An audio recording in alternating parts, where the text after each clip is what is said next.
ಇವತ್ತಿನ ವಿಡಿಯೋದಲ್ಲಿ ಯಾವುದೇ ರೀತಿಯ ಪುಳಿಯೋಗರೆ ಪೌಡರ್ನ ಬಳಸದೆ ತುಂಬಾ ರುಚಿಯಾಗಿ ಹಾಗೂ ಸಿಂಪಲ್ ಆಗಿ ಯಾವ ರೀತಿ ಪುಳಿಯೋಗರೆನ ಮಾಡ್ಕೋಬಹುದು ಅಂತ ತಿಳಿಸ್ಕೊಡ್ತಾ ಇದ್ದೀನಿ.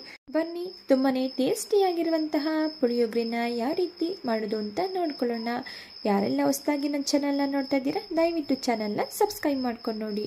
ಪುಳಿಯೋಗರೆನ ಮಾಡಲಿಕ್ಕೆ ನಾನಿಲ್ಲಿ ಮೊದಲು ಒಂದು ಬೌಲ್ಗೆ ಒಂದು 4 ನಿಂಬೆಹಣ್ಣಿನ ಗಾತ್ರದಷ್ಟು ಹುಣಸೆ ಹಣ್ಣನ್ನು ನೆನೆಸಿಟ್ಕೊಂಡಿದ್ದೀನಿ. ನಾನಿಲ್ಲಿ ಹಳೆ ಹುಣಸೆ ಹಣ್ಣನ್ನು ತೊಗೊಂಡಿದ್ದೀನಿ. ಹಳೆ ಹುಣಸೆ ಹಣ್ಣು ಅಂದರೆ ಸ್ವಲ್ಪ ಕಪ್ಪಾಗಿರುತ್ತೆ, ಹಾಗೆ ತುಂಬ ಹುಳಿಯಾಗಿ ಕೂಡ ಇರುತ್ತೆ. ಹಳೆ ಹುಣಸೆ ಹಣ್ಣಿನಿಂದ ಪುಳಿಯೋಗರೆ ಮಾಡಿದ್ರೆ ಪುಳಿಯೋಗರೆ ಟೇಸ್ಟು ತುಂಬಾ ಚೆನ್ನಾಗಿರುತ್ತೆ. ಹುಣಸೆ ಹಣ್ಣನ್ನು ಈ ರೀತಿ ಮಿಕ್ಸ್ ಮಾಡಿಕೊಂಡು ಅದರಲ್ಲಿರುವಂತಹ ಸಿಪ್ಪೆನೆಲ್ಲ ಸಪ್ರೇಟ್ ಮಾಡಿ ಈಗ ಪಕ್ಕಕ್ಕೆ ಇಟ್ಕೊಳ್ತಾ ಇದ್ದೀನಿ. ನಾನಿವತ್ತು 1 kg ರೈಸ್ಗೆ ಆಗುವಷ್ಟು ಪುಳಿಯೋಗರೆ ಗೊಜ್ಜನ್ನು ರೆಡಿ ಮಾಡ್ಕೊಳ್ತಾ ಇದ್ದೀನಿ. ಇಲ್ಲಿ ಒಂದು ಪ್ಯಾನ್ ಇಟ್ಕೊಂಡಿದ್ದೀನಿ. ಪ್ಯಾನ್ ಬಿಸಿಯಾಗಿದ ನಂತರ 4 ಟೇಬಲ್ ಸ್ಪೂನ್ ಅಷ್ಟು ಎಣ್ಣೆನ ಸೇರಿಸ್ಕೊಳ್ತಾ ಇದ್ದೀನಿ. ಬಿಸಿಯಾದ ನಂತರ ಇದಕ್ಕೆ 3 ಟೇಬಲ್ ಸ್ಪೂನ್ ಅಷ್ಟು ಕಡಲೆ ಬೀಜನ ಸೇರಿಸ್ಕೊಂಡು ಇದು ಕ್ರಿಸ್ಪಿ ಆಗೋವರೆಗೂ ಕಡಲೆ ಬೀಜನ ಫ್ರೈ ಮಾಡಿಕೊಂಡು ಒಂದು ಬೌಲ್ಗೆ ತೆಗೆದಿಟ್ಕೊಳ್ತಾ ಇದ್ದೀನಿ.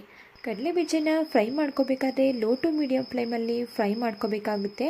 ಹೈ ಫ್ಲೇಮಲ್ಲಿ ಫ್ರೈ ಮಾಡೋದ್ರಿಂದ ಕಡಲೆ ಬೀಜ ಬೇಗ ಸೀದೋಗುತ್ತೆ. ಕಡಲೆ ಬೀಜನ ಫ್ರೈ ಮಾಡ್ಕೊಂಡಿದ ನಂತರ ನಾನಿಲ್ಲಿ ಉಳಿದಿರುವಂತಹ ಎಣ್ಣೆಗೆ 1 ಟೀ ಸ್ಪೂನ್ ಅಷ್ಟು ಸಾಸಿವೆ, 2 ಟೇಬಲ್ ಸ್ಪೂನ್ ಅಷ್ಟು ಕಡಲೆಬೇಳೆ ಹಾಗೂ 1 ಟೇಬಲ್ ಸ್ಪೂನ್ ಅಷ್ಟು ಉದ್ದಿನಬೇಳೆನ ಸೇರಿಸ್ಕೊಂಡು ಲೋ ಫ್ಲೇಮಲ್ಲಿ ಉದ್ದಿನಬೇಳೆ ಹಾಗೂ ಕಡಲೆಬೇಳೆ ಸ್ವಲ್ಪ ಕಲರ್ ಚೇಂಜ್ ಆಗೋವರೆಗೂ ಇದನ್ನ ಫ್ರೈ ಮಾಡ್ಕೊಳ್ತಾ ಇದ್ದೀನಿ. ಉದ್ದಿನಬೇಳೆ ಹಾಗೂ ಕಡಲೆಬೇಳೆ ಕಲರ್ ಚೇಂಜ್ ಆಗಿದ ನಂತರ ಇದಕ್ಕೆ 3 ಗೆಡ್ಡೆಯಷ್ಟು ಚೆನ್ನಾಗಿ ಜಜ್ಜಿಟ್ಕೊಂಡಿರುವಂತಹ ಬೆಳ್ಳುಳ್ಳಿನ ಸೇರಿಸ್ಕೊಳ್ತಾ ಇದ್ದೀನಿ. ಹಾಗೆ ಇದ್ರ ಜೊತೆಗೆ ಸ್ವಲ್ಪ ಕರಿಬೇವಿನ ಸೊಪ್ಪು, 4 ರಿಂದ 5 ಮುರಿದಿಟ್ಕೊಂಡಿರುವಂತಹ ಒಣಮೆಣಸಿನ್ಕಾಯಿ, ಒಂದು ಅರ್ಧ ಟೀ ಸ್ಪೂನಷ್ಟು ಇಂಗನ್ನು ಸೇರಿಸ್ಕೊಂಡು ಬೆಳ್ಳುಳ್ಳಿ ಸ್ವಲ್ಪ ಎಣ್ಣೆಲಿ ಫ್ರೈ ಆಗೋವರೆಗೂ ಒಂದು 2 ನಿಮಿಷಗಳ ಕಾಲ ಇದನ್ನು ಫ್ರೈ ಮಾಡ್ಕೊಳ್ತಾ ಇದ್ದೀನಿ. ನೆಕ್ಸ್ಟ್ ನಾನಿಲ್ಲಿ ಆಗಲೇ ನಾವು ರೆಡಿ ಮಾಡಿ ಇಟ್ಕೊಂಡಿರುವಂತಹ ಹುಣಸೆ ಹಣ್ಣಿನ ರಸನ ಸೇರಿಸ್ಕೊಳ್ತಾ ಇದ್ದೀನಿ.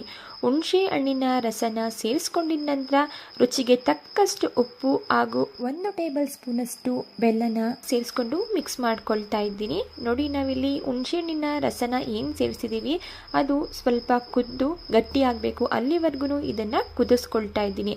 ನೋಡಿ, ನೀವಿಲ್ಲಿ ನೋಡ್ತಾ ಇರ್ಬೋದು ಹುಣಸೆ ಹಣ್ಣಿನ ರಸ ಕೂಡ ಕುದ್ದು ಗಟ್ಟಿಯಾಗಿದೆ. ಇದಕ್ಕೆ ನಾನೀಗ ಪುಳಿಯೋಗರೆ ಪೌಡರ್ನ ಬದಲಾಗಿ 4 ಟೇಬಲ್ ಸ್ಪೂನ್ ಅಷ್ಟು ಸಾಂಬಾರ್ ಪೌಡರ್ನ ಸೇರಿಸ್ಕೊಳ್ತಾ ಇದ್ದೀನಿ. ಬೇಳೆ ಸಾರಿಗೆ ಸೇರಿಸುವಂತಹ ಯಾವುದೇ ಸಾಂಬಾರ್ ಪುಡಿಯಾದರೂ ಸಹ ನೀವಿಲ್ಲಿ ಸೇರಿಸ್ಕೋಬಹುದು.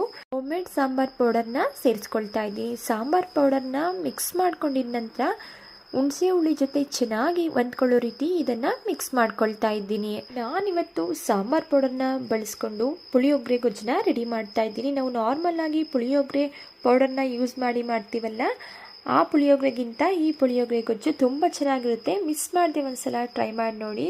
ಮಿಕ್ಸ್ ಮಾಡ್ಕೊಂಡಿದ ನಂತರ ಒಂದು 2 ನಿಮಿಷಗಳ ಕಾಲ ಚೆನ್ನಾಗಿ ಇದನ್ನು ಕುದಿಲಿಕ್ಕೆ ಬಿಡ್ತಾ ಇದ್ದೀನಿ. ಕುದ್ದಿದ ನಂತರ ಇದಕ್ಕೆ ಖಾರನ ನೋಡಿಕೊಂಡು ಸ್ವಲ್ಪ ಖಾರದ ಪುಡಿ ಹಾಗೆ ಒಂದು ಸ್ವಲ್ಪ ಅರಿಶಿಣದ ಪುಡಿನ ಸೇರಿಸ್ಕೊಳ್ತಾ ಇದ್ದೀನಿ. ಹಾಗೆ ಇದಕ್ಕೆ 3 ಟೇಬಲ್ ಸ್ಪೂನಷ್ಟು ಒಣ ಕೊಬ್ಬರಿ ತುರಿ, 1 ಟೇಬಲ್ ಸ್ಪೂನಷ್ಟು ಎಳ್ಳನ್ನು ಸೇರಿಸ್ಕೊಂಡು ಚೆನ್ನಾಗಿ ಮಿಕ್ಸ್ ಮಾಡಿಕೊಂಡು ಒಂದು 2 ನಿಮಿಷಗಳ ಕಾಲ ಗೊಜ್ಜನ್ನು ಬೇಯಿಸ್ಕೊಂಡ್ರೆ ಪುಳಿಯೋಗರೆ ಗೊಜ್ಜು ರೆಡಿ ಆಯಿತು. ಲಾಸ್ಟಲ್ಲಿ ಇದಕ್ಕೆ ಸಣ್ಣದಾಗಿ ಕಟ್ ಮಾಡ್ಕೊಂಡಿರುವಂತಹ ಸ್ವಲ್ಪ ಕೊತ್ತಂಬರಿ ಸೊಪ್ಪನ್ನ ಸೇರಿಸ್ಕೊಂಡು ಗ್ಯಾಸ್ ಸ್ಟವ್ನ ಆಫ್ ಮಾಡ್ಕೊಳ್ತಾ ಇದ್ದೀನಿ. ನೋಡಿ, ಎಷ್ಟು ಸಿಂಪಲ್ ಆಗಿ ತುಂಬಾ ರುಚಿಯಾಗಿ ಪುಳಿಯೋಗರೆ ಗೊಜ್ಜು ರೆಡಿ ಆಯಿತು ಅಂತ ಹೇಳಿ. ಈ ಗೊಜ್ಜನ್ನು ನೀವು ಫ್ರಿಜ್ಜಲ್ಲಿ ಒಂದು 15 ದಿನಗಳವರೆಗೆ ಸ್ಟೋರ್ ಮಾಡಿಕೊಂಡು ಯೂಸ್ ಮಾಡ್ಕೋಬೋದು.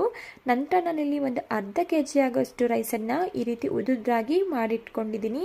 ಈ ರೈಸ್ಗೆ ನಾವು ರೆಡಿ ಮಾಡಿಟ್ಕೊಂಡಿರುವಂತಹ ಪುಳಿಯೋಗರೆ ಗೊಜ್ಜನ್ನು ನಿಮಗೆ ಎಷ್ಟು ಬೇಕು ನೋಡಿ ನಿಮ್ಮ ರುಚಿಗೆ ತಕ್ಕಂತೆ ಸೇರಿಸ್ಕೋಬೋದು.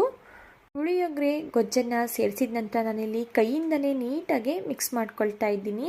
ಪುಳಿಯೋಗರೆ ಅಂದರೆ ಸ್ವಲ್ಪ ಜನ ಮೈಲ್ಡ್ ಟೇಸ್ಟನ್ನು ಇಷ್ಟಪಡ್ತಾರೆ, ಆದ್ದರಿಂದ ಗೊಜ್ಜನ್ನು ನೀವು ನಿಮ್ಮ ರುಚಿಗೆ ತಕ್ಕಂತೆ ನೋಡಿ ಸೇರಿಸ್ಕೊಳ್ಳಿ.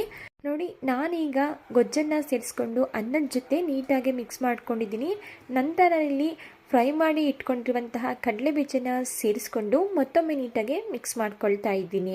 ಈ ಪುಳಿಯೋಗರೆ ಟೇಸ್ಟ್ ಅಂತೂ ತುಂಬಾ ರುಚಿಯಾಗಿರುತ್ತೆ. ಮಿಸ್ ಮಾಡದೆ ನೀವು ಕೂಡ ಈ ರೆಸಿಪಿನ ಮನೇಲಿ ಟ್ರೈ ಮಾಡಿ ನೋಡಿ. ಇದೇ ರೀತಿ ಸಿಂಪಲ್ ಹಾಗೂ ಟೇಸ್ಟಿ ರೆಸಿಪಿಗಳು ನಿಮಗೆ ಬೇಕು ಅಂತ ಹೇಳಿದ್ರೆ ನೀವು ಮಾಡಬೇಕಾಗಿರೋದು ಇಷ್ಟೇ. ದಯವಿಟ್ಟು ಚಾನಲ್ನ ಸಬ್ಸ್ಕ್ರೈಬ್ ಮಾಡಿಕೊಂಡು ಚಾನಲ್ಗೆ ಸಪೋರ್ಟ್ ಮಾಡೋದನ್ನು ಮರಿಬೇಡಿ.